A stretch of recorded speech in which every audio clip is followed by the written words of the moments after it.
All right, beginning of Act 3, and we are at the Citadel, and we start with Cassio.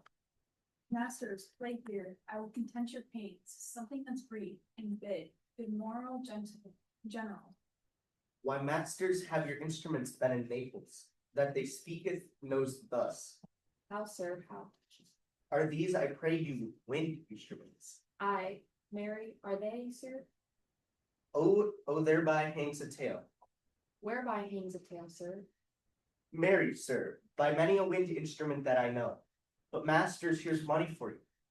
And the general so likes your music that he desires you for love's sake to make no more noise with it. All right, so he's insulting the musicians. The whole wind instrument thing is kind of a fart joke, because you blow wind through the instrument, and he's the idea of the tail hanging down and the tail lifting up and letting the farts out. It's very low humor, and it's meant to kind of break up the fact that we just had some pretty dark stuff just go down. So it's an attempt at kind of breaking the mood so that the audience doesn't go, oh, this is so depressing, this is so heavy and dark.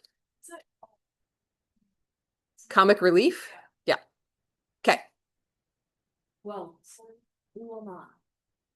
You have any music that may not be heard to get to Do it again, right? Yeah. Do you have any music that we shouldn't hear? Do it again. But as they say, to hear music, the general does not greatly care. We have none such, sir. Then put up your pipes in your bag for all away. Go vanish into air, away. Dost thou hear, mine honest friend? No, I hear not your honest friend. I hear you. Prithee keep up thy quillets. There's a 4 piece of gold up for thee. If the gentlewoman that attends the general's wife be stirring, tell her there's no one Cassio. There's one Cassio. But there's one Cassio entreats her a little favor of speech. Wilt thou do this? She is stirring, sir. If she will stir hither, I shall seem to notify unto her. Do good, my friends. All right, here comes Iago. Still you though, Cassio. In happy time, Iago. You've not been at bed then? Why no, the day had broke before we parted. I have made bold, Iago, to send into your wife my suit to her is that she will to virtuous Desdemona procure me some access. All right, so the plan is in place. Michael Cassio has requested to speak to Amelia, and his plan is to talk to her and get her to suck up to Desdemona and everybody to plead for Michael Cassio's case to get him back in the good graces with Othello. I'll send her to prison, and I'll devise a mean to draw them more out of the way, that your converse and business may be more free. I humbly thank you for it. I never knew a Florentine more kind and honest. Right. So seriously ironic there because he is absolutely not kind or honest. All right. So here comes Amelia. This is Iago's wife. Good morrow goes to I express his pleasure, but all will sure be well. The general and his wife are talking of it, and she speaks for you stoutly. The more replies that he knew her is of great fame and kindness, and great affinity, and that in wholesome wisdom he might not but refuse you, but he protests he loves you, and needs no other suitor but his likings, to take the safest occasion by front, to bring you in again.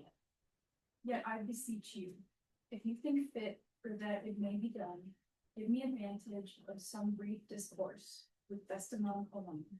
Pray you come in. I will bestow you where you shall have time to speak your bosom free.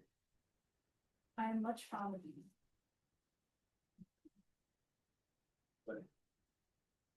These letters give Iago to the pilot board, and by him do my duties to the Senate. That done, I will be walking on the works.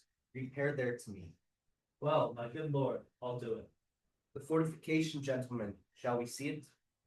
Well, wait upon your lordship. So they get rid of Othello, right? That's kind of the idea there. Oh, Desdemona does speak to Amelia just a little bit.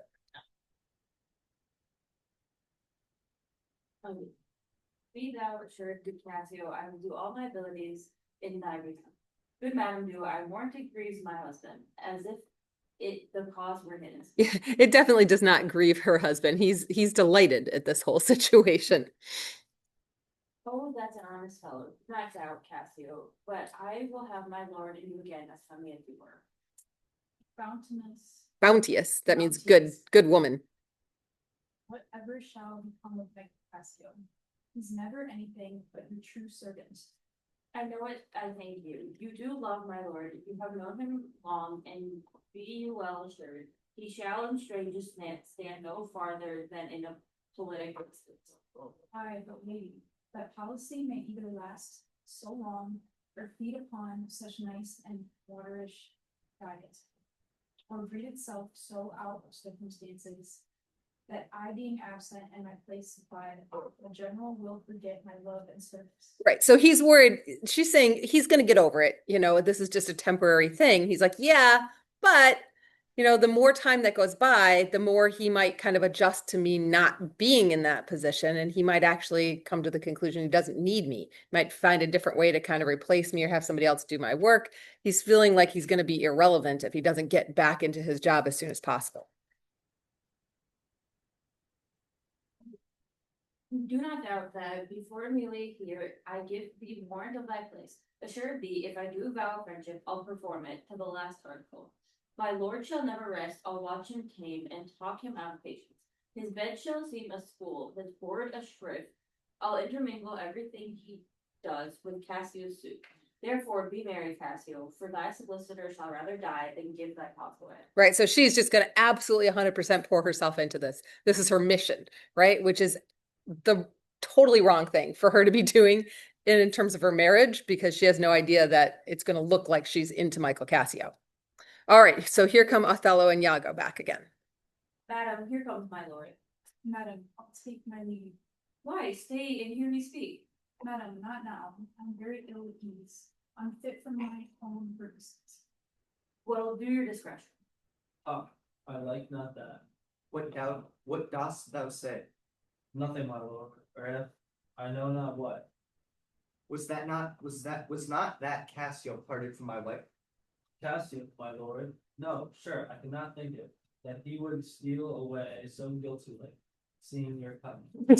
He is so passive aggressive, right? Oh, I can't imagine Cassio would sneak away all guilty like just because he saw you coming, right? Well, of course, that is exactly what he wants Othello to think.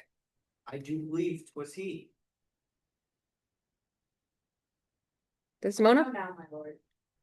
I have been talking with a suitor here, a man that languishes here to fun. Right. So suitor, it's got multiple meanings, but her word choice is very unfortunate, because he's got a suit in terms of he's got something to ask, but suitor usually means in a romantic kind of way. And so her choice of words to call him a suitor in the long run, once Othello becomes jealous, is going to sound really bad because it sounds like he's into her. Who is me? Why, you're Lieutenant Cassio. Good, my lord, if I have any grace or power to move you, his present reconciliation take, for if he be not one that truly loves you, that errs in ignorance and not in cunning, I have no judgment in an honest face. I prithee call him back. Right. So clearly she does not have any judgment of an honest face because she's trusting Iago, and they're all deceived by him. So it doesn't really mean much to say, well, don't believe me, because if I'm saying that I can judge an honest face, right? And clearly she can't. Went he hence now? Yes, faith, so humble, that he had left part of his grief with me to suffer with him. Good love, call him back. Not now, sweet Desdemona, some other time. But shall Yeah. shortly. Just like a nickname for her. The sooner. Mostly because Shakespeare doesn't want to give up that extra syllable, right? It shall be tonight at supper. No, not tonight. Tomorrow dinner then? I shall not dine at home. I meet the captains at the citadel. Why then tomorrow night or Tuesday morning? On Tuesday noon or night, on Wednesday morn, I bid thee name the time, but let it not exceed 3 days. Right. So she is the definition of pushy. She is not going to let this go. She's like, when exactly are you going to hear me talk about why you should let Michael Cassio have his job back? So this insistence, this persistence, is probably not going to bode well for her in the long run, because she's sounding a little too into Michael Cassio. In faith, he's penitent and yet his trespass in our common reason, save that they say the wars must make an example out of the best, is not almost a fault. To incur a private check, when shall he come? Tell me, Othello, I wonder in my soul what you would ask me that I should deny, or stand so mammering on. What, Michael Cassio, that came a wooing with you in so many a time, when I have spoken of you dispraisingly, have taken your part to have so much to do to bring him in. Fire lady, I could do much. Prithee no more. Let him come when he will. I will deny thee nothing. Why, this is not a boon. 'Tis as I should entreat you wear your gloves, or feed on nourishing dishes, or keep you warm, or soothe you to do a peculiar office. To your own person. Nay, when I have a suit wherein I mean to touch your love indeed, it shall be full of poise and difficult weight, and fearful to be granted. I will deny thee nothing. Whereon I do oh my goodness, I do beseech thee, grant me this, to leave me but a little to myself. Shall I deny you? No, farewell, my lord. Farewell, my Desdemona. I'll come to thee straight. Emilia, come. Be as your fancies teach you. Whatever you be, I am obedient. All right, so back to just Othello and Iago now. So Othello has caved and said, yes, okay, fine, I'll talk to Michael Cassio. Sorry, excellent wretch, perdition catch my soul, but I do love thee, and when I love thee not, chaos has come again. Yeah, so kind of a weird foreshadowing type thing to say. He's like, oh, he's so in love with her, he'll do anything she possibly wants, right? And if there ever comes a day when he's not in love with her, it's going to be total chaos. It's kind of a strange thing for a newlywed to say, right? Kind of a weird foreshadowing. My noble lord, What dost thou say, Iago? did Michael Cassio, when you wooed my lady, know of your love? He did, from first to last. Why dost thou ask? But for satisfaction of my thought, no further harm. Why of thy thought, Iago? I did not think he had been acquainted with her. Oh yes, and went between us very oft. Indeed, Indeed? Aye, indeed. Discerns thou aught in that? Is he not honest? honest, my lord? Honest, aye, honest. My lord, for aught I know. What dost thou think? Think, my lord? Think, my lord, by heaven thou echoest me, as if there were some monster in thy thought too hideous to be shown. Thou dost mean something. I heard thee say even now, thou likest not that when Cassio left my wife. What didst not like? And when I told thee he was of my counsel, and my whole course of wooing, thou criest, indeed, and didst contract and purse thy brow together, as if thou then had shut up in thy brain some horrible conceit. If thou dost love me, show me thy thought. My lord, you know I love you. I think thou dost. And for I know thou'rt full of love and honesty. And waste thy words before thou givest them breath. Therefore these stops of thine fright me the more. For such things the false disloyal knave are tricks of custom, but in a man that's just their close dilations working from the heart. That passion cannot move.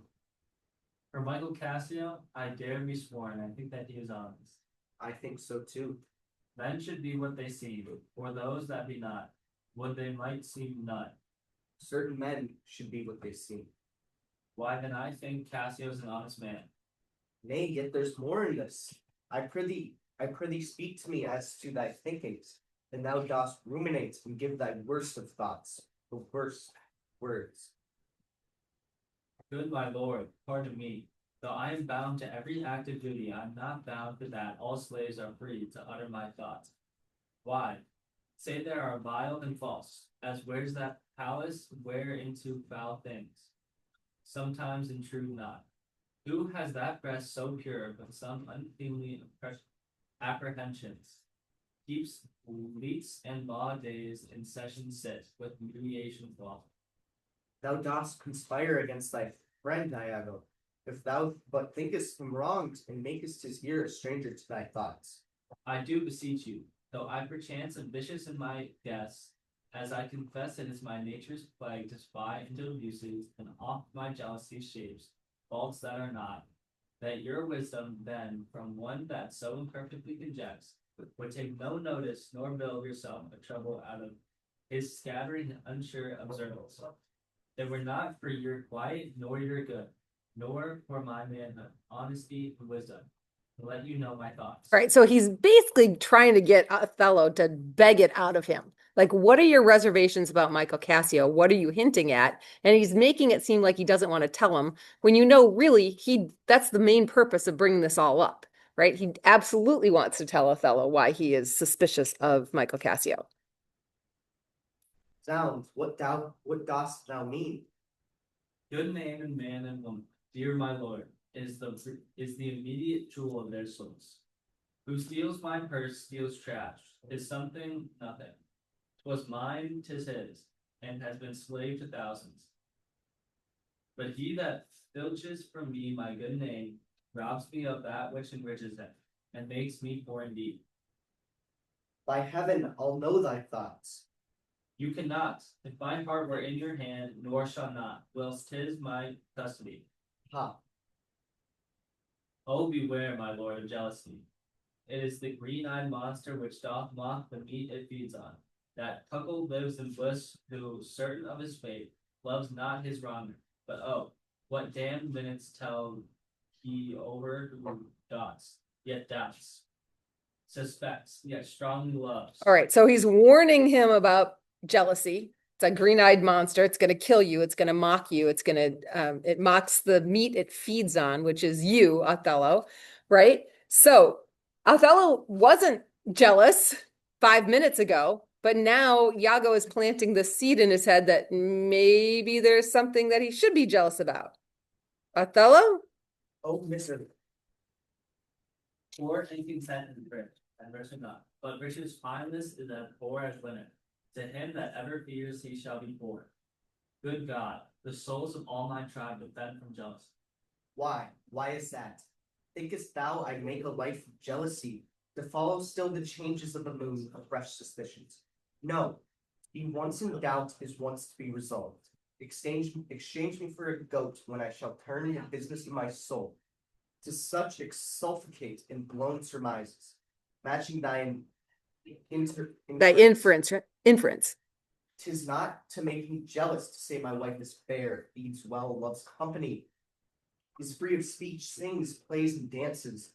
Well, where virtue is, these are more virtuous. Nor for mine own weak merits will I draw the smallest fear or doubt of her revolt. For she had eyes and chose me. Right. So he seems pretty confident. She had eyes and she chose me. So done. Why would I be jealous? Right. I'm convinced I'm the right one and I have nothing to be jealous of because she wouldn't pick me if she didn't want me. O Iago, I'll see before I doubt. When I doubt, prove. And on the proof there is more but this. Away at once with love or jealousy. Yeah. So basically dismissing him. Get rid of that. Stop talking about jealousy. There's no jealousy. There's no reason for doubt. Right. I'm 100% sure that if I don't have proof of something, I'm not falling into any kind of jealous pattern. Right. So he seems pretty confident in his marriage right now. I am glad of this. For now I shall have reason to show the love and duty that I bear you with franker spirit. Therefore, as I am bound, receive it from me. I speak not yet of proof. Look to your wife, observe her well with Cassio. Wear your eyes thus, not jealous nor secure. I would not have your free and noble nature out of self-bounty be abused. Look to it. I know our country disposition well. In Venice, they do let God see the pranks they dare not show their husbands. Their best conscience is not to leave it undone, but keep it unknown. All right. So fair warning, look to your wife with Cassio, right? He said, I don't have any proof, but use your eyes, right? And see what you see. Dost thou say so? She did deceive her father, marrying you, and when she seemed to shake and fear your looks, she loved them most. And so she did. Why? Go to that. Go to then. Go to that. She that so young could give out such a seeming to seal her father's eyes up, close as oath. He thought 'twas witchcraft, but I am much to blame. I humbly do beseech you of your pardon, for too much loving you. I am bound to thee forever. Right. So he feels like this is a sign of devotion that Iago would share this with him, right? Has no suspicion that Iago is the one who's setting him up into this whole disaster. I see this hath a little dashed your spirits. Not a jot, not a jot. I think, I fear it has. I hope you will consider what is spoken. Comes from my love. But I do see you are moved. I am to pray you not to strain my speech to grosser issues, nor to larger reach than suspicion. I will not. Should you do so, my lord, my speech should fall into such violent success which my thoughts deem not. Cassio's my worthy friend, my lord, I see you are moved. No, not much moved. I do not think but Desdemona honest. Long live she so, and long live you to think so. And yet how nature erring from its son. Aye, there's the point. As to be bold with you, not to affect many proposed matches of your own decline, complexion and degree, whereto we all see in things nature tends. Foe, one may smell in such, I will most rank foul disproportions, thoughts unnatural. But pardon me, I do not in position to distinctly speak of her, though I may fear her will, recoiling to her better judgment, may fall to match you with her country forms and happily repent. Farewell, farewell. If more thou dost perceive, let me no more. Set on thy wife to observe, leave me Iago. Right. So he went from totally, she picked me, right? I have nothing to fear to, okay, tell me what you notice. Go and check this out a little bit more, right? And also have your wife go and spy a little bit too and see if there's anything to this. My lord, I take my leave. Why did I marry this honest creature? Doubtless.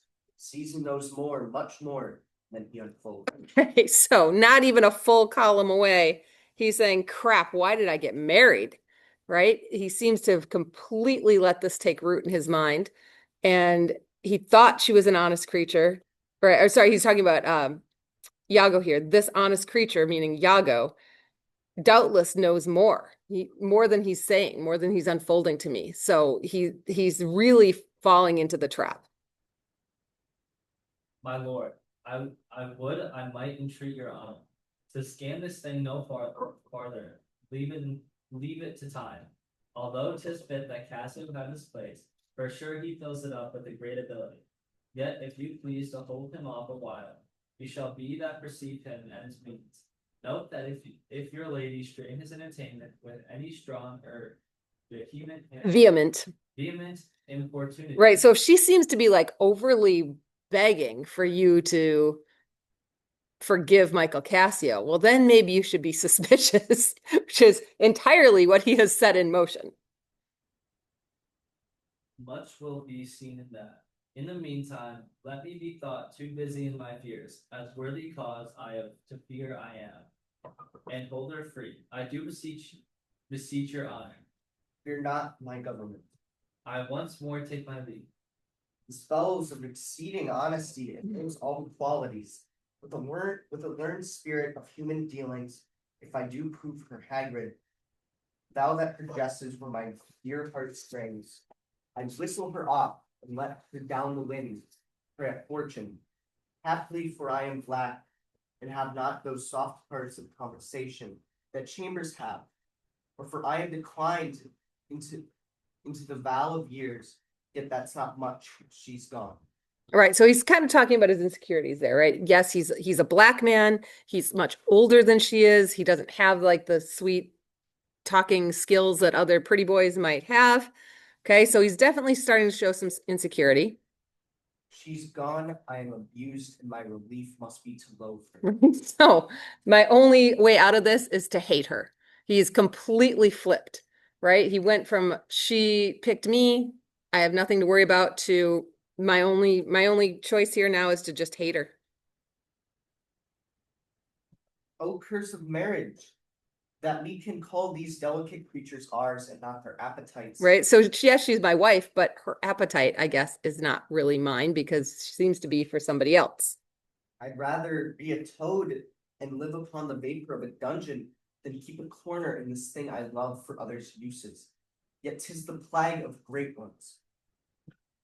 Prerogative. Are they less than the base? 'Tis destiny unshuttable like death, even then this fourth plague is fated to us. When we do quicken, look where she comes. Okay, so here come Desdemona and Amelia. No clue what has just transpired between Othello and Iago and how Othello has changed his mind on marriage since the last time Desdemona saw him 5 minutes ago. Still you, though. Oh, if she be false, oh then heaven mocks itself. I'll not believe.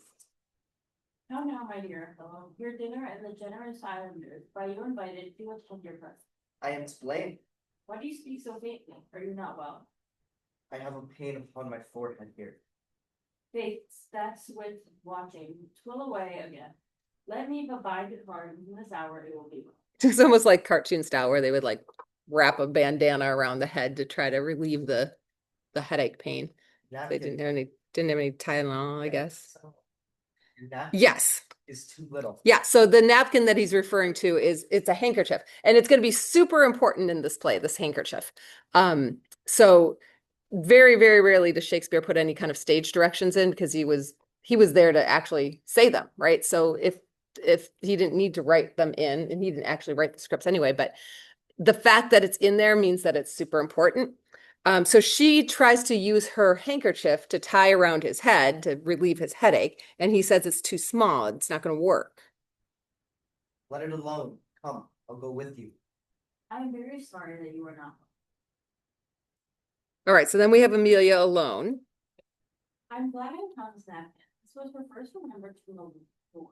My wayward husband hath 100 times wooed me to steal it, but she so loves the token, for he conjured her, she should ever keep it, that she reserves it evermore about her, to kiss and talk to. I'll have the work taken out and given it Iago. What people do with it, heaven knows, not I. I nothing but to please clothes. All right, so this is very Gilmore Girls. If you know this whole, I don't know if you're a Gilmore Girls person, but the whole bracelet thing with Rory and Luther and Jess finds it, right? It's taken right out of Shakespeare. So Desdemona drops her handkerchief, which was a special gift from Othello that he had given to her and told her to always have about her because it was so super special, like just kind of like the bracelet, right? So the fact that Amelia now finds it, she picks it up and says, "Ooh, my husband has told me 100 times to steal it from her. He knows how special it is, and he wants some opportunity to steal it away from her." And you get the sense that Amelia really doesn't know what her husband's plans are, but he's got some kind of a plan, and she's devoted enough to him to know this is something my husband would want, so I'm going to take it and I'm going to give it to him, and he'll be so happy. And doesn't seem to process the idea that this could maybe be hurting my friend Desdemona by taking this handkerchief from her. Okay, here comes Iago. How now? What do you hear of? Do not you chide, I have a thing for you. A thing meaning an object, not our kind of thing in our world. She definitely has a thing for him. She's his wife, but a thing in a physical sense. You have a thing for me? Is it a common thing? Ha! To have a foolish wife. Oh, is that all? What will you give me now for that same handkerchief? What handkerchief? What handkerchief? Why, that's the more first gauge Desdemona, that which so often you bid me to steal. Has stolen it from her? No, Faith, she let it drop by negligence, and to the advantage, I be here to look here, it is. A good wife. What will you do with it, that you have been so earnest, to have me filch it? Filch means steal it. Why, what is that to you? If it not be for some purpose of import, give it me again. Poor lady, she'll run mad when she shall lack it. Be not no. Yeah, you don't need to know. It's none of your business, is basically what he's saying. I have use for it. Go, leave me. All right, so Amelia leaves. She seems to have not a great relationship with her husband, right? She knew that he'd want this, so she stole it, she gives it to him, and she just lets him off the hook when he won't tell her why he wanted it or what he's going to do with it. All right, so now we get inside his twisted head, the soliloquy. I will in Cathio's lodging lose this napkin, and let him find it. Rivals light as air are to jealous confirmation strong as proofs of holy writ. This may do something. The more already changes with my position. With my poison. Dangerous conceits are in their natures poisons, which are at the first are scarce found to distaste. But with little act upon the blood, burn like the mines of soul. All right. So he absolutely has plans to plant this thing someplace in Cassio's apartment or his lodgings, right? Just to make Othello jealous. So if the thing is found in Michael Cassio's apartment, it's going to look like Desdemona's been there, that she's maybe given it to him. It's going to add a little bit more element of proof to possibly a relationship between the two of them. All right. Do we need a wiggle today? Yes? Okay. All right. So let's stop there for now.